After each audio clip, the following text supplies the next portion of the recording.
the Suns play tomorrow in Portland against Deandre Ayton, Tumani Kamara, who both had good games yesterday for the Blazers.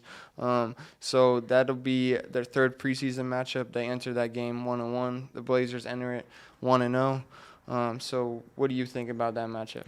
Well, of course, all of the talk is going to be Suns going against their former player, Deandre Ayton.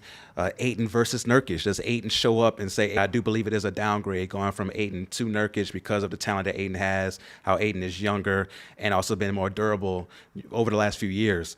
But I think that Nurkić is the better fit.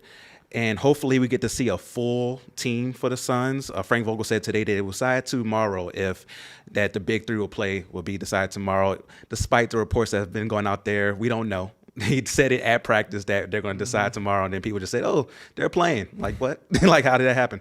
So we don't know if they're going to play or not. But if they do, we're going to see a very good game. I think we're going to see a spirited game because you can't not have your emotions in that, right? It's impossible to not say, okay, I'm going against my former team in back-to-back games, a home and home. I want to show them what they're missing. I want to show them that I was capable of being a big piece of a championship picture. And I think Ayton's going to bring that tomorrow.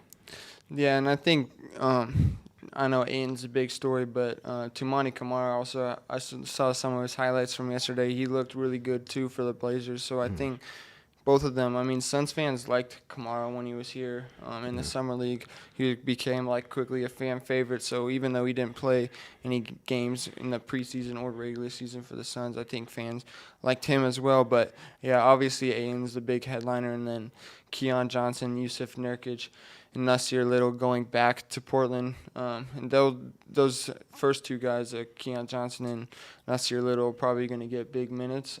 So we'll see how they do against their former team. And because I know those guys were kind of on the opposite end of the spectrum from Ayton, where they didn't really want to leave Portland. They just were a part of the trade. So they had nothing but love for the organization. So I don't know if it's really like the prove-it game for them, but they need to prove it for the Suns. No, for sure. They got to prove for the Suns to get in rotation and get on the roster in certain standpoints. So tomorrow's game is definitely going to be one that is going to be entertaining, more entertaining than your normal preseason game for sure.